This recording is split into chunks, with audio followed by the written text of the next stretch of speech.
السلام علیکم آپ صاحب۔ جی وعلیکم السلام۔ ڈاکٹر صاحب، آپ یہ 2024 کے الیکشن میں ووٹ کس پارٹی کو دے رہے ہیں؟ ووٹ کس پارٹی کو دے رہے ہیں؟ جی جی، ووٹ کسے کہتے ہیں؟ ووٹ کسے کہتے ہیں آپ بتائیں نا۔ آپ بتائیں نا، ووٹ کسے کہتے ہیں؟ یار میرا انٹرویو نہ آپ کہتے پوچھنے نہیں آگے مجھے، آپ بتائیں ووٹ کیا ہوتا ہے؟ شہادت ہوتی ہے نا ووٹ ایک، آپ بتائیں نا بھائی۔ تو دسو نا۔ ووٹ ایک شہادت ہے، تو کس کو؟ شہادت کس کی دینی چاہیے؟ سچے بندے کی؟ کسی چور کی شہادت دینی نہیں چاہیے؟ نہیں۔ کسی زانی کی، کسی شرابی کی، کسی ملک دشمن کی، کسی مذہب دشمن کی؟ کس کی شہادت دینی چاہیے؟ اللہ تعالیٰ قرآن میں فرماتے ہیں من یشفع شفاعۃ حسنۃ یکن لہ نصیب منہا، جو اچھی شہادت دے گا وہ اس کا صلہ پائے گا، تو جو اچھی دے گا اس کا صلہ پائے گا، تو جو بری دے گا اس کا صلہ بھی تو پائے گا نا۔ تو ووٹ تو ہر حال میں کسی کا بھی دور ہو، جب بھی ووٹ کی بات ہے، ووٹ تو ہم رسول اللہ کا دین جس کے پاس زیادہ ہوگا دیندار بندے کو ووٹ دیں گے۔ اور اگر فرض کریں آپ کے پاس اقتدار آ جاتا ہے اچھا، تو آپ جو دوسرے ممالک ہیں، جس طرح ہمارے ساتھ ابھی انڈیا ہے، خاص کر جو ہمارا ہمسایہ ملک ہے، یا افغانستان ہے، ان کو کس طرح ڈیل کریں گے؟ آپ پہلے یہ بتائیں کہ ابھی اگر تحریک کے پاس اقتدار آتا ہے تو کیا یہ پہلی دفعہ کسی اسلامی جماعت کے پاس اقتدار آنا ہے؟ اس سے پہلے کبھی مسلمانوں کے پاس اقتدار نہیں رہا، تو جب جب مسلمانوں کے پاس اقتدار رہا ہے ان کی خارجہ پالیسی کوئی نہیں تھی، ان کی معاشی پالیسی کوئی نہیں تھی۔ نہیں، ہم ایک ایٹمی پاور ہے سر، اور ہم اس کو رکھتے ہوئے ہم کس طرح اقوام عالم کے ساتھ بات کریں؟ اس چیز کا تو ہمیں زیادہ فائدہ ہوگا نا کہ ہم ایک ایٹمی پاور۔ بات یہ ہے بھائی جان کہ جب آپ خود کہتے ہیں کہ Islam is a complete code of life, جب قائد اعظم سے پوچھا گیا تھا پاکستان آپ بنا رہے ہیں تو اس کا قانون کیا ہے، آئین کیا ہے، تو انہوں نے کہا قرآن کے ہوتے ہوئے کسی آئین کی کیا ضرورت ہے؟ تو قرآن ہر چیز کا حل اس میں موجود ہے۔ ہمارے خلفۂ راشدین نے حکومت کی ہے، خود حضور جان عالم علیہ السلام نے خود حکومت فرمائی ہے۔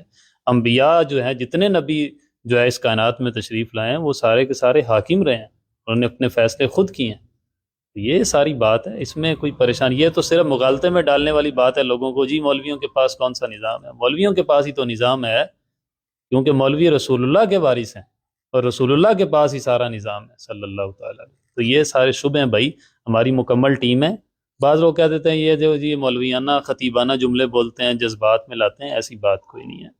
اصل بات یہ ہے کہ یہ اب جو اکانومسٹ ہوتے ہیں نا، وہ اسلامک سٹڈیز میں بھی اکانومسٹ ہیں، وہ اپنی فیلڈ کے ماہر ہیں، وہ اس چیز کو اچھے طریقے سے بریف کریں گے کہ اسلامی اکانومی کیا ہے، اس کو کیسے ہینڈل کیا جاتا ہے۔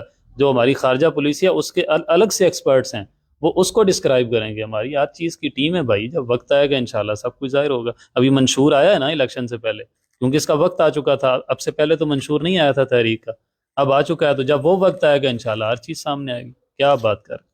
نہیں تو اب صاحب، جس طرح ابھی فرانس کے ساتھ آپ لوگوں کا یہ مسئلہ تھا کہ فرانس کے سفیر کو ملک سے باہر نکالو، اور آپ کہتے تھے کہ ان سے تعلقات کو ختم کرو، تو آپ کو پتہ ہے کہ ان سے زیادہ ہم کتنا زیادہ اپنا جو ان کا سرمایہ ہے وہ ہم لے رہے ہیں، پروڈکٹس ہیں ساری زیادہ تر وہ فرانس اور اسرائیل کی۔ یہ چورن اب نہیں بک رہا، یہ چورن اب اس لیے نہیں بک رہا کہ ابھی حال ہی میں آپ نے ایران کا نکالا نہیں ہے سفیر، اپنے سفیر کو وہاں سے واپس بلایا، کیا ایران کے ساتھ آپ کے کوئی مفادات نہیں تھے؟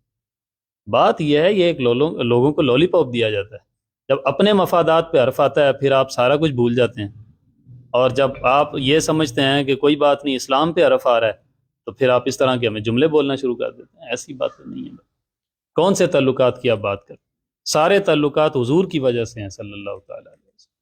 آپ اپنے والد کے دشمن کے ساتھ تعلقات بڑھانا چاہیں گے؟ کوئی بندہ آپ کی ماں کو گالی دے، آپ کیا کہیں گے؟ نہیں نہیں نہیں نہیں، میں اس سے بڑے پیسے لے لیتا ہوں، بڑے مفادات لے لیتا ہوں، لہذا میں اس کے ساتھ تعلقات بنا کے رکھوں گا، یا آپ اپنی ماں کی غیرت دکھائیں گے؟ تو ساری غیرتیں بعد میں، حضور کی غیرت پہلے ہے، رسول اللہ کی غیرت ہی نہیں ہے کسی میں، اس کا مطلب ہے۔ آپ یہ کیسی باتیں کر رہے ہیں؟ لوگوں کو کیوں آپ شبہات میں ڈال رہے ہیں؟ جی، اور چلیں افسر، بہت شکریہ آپ کا۔ Thank you.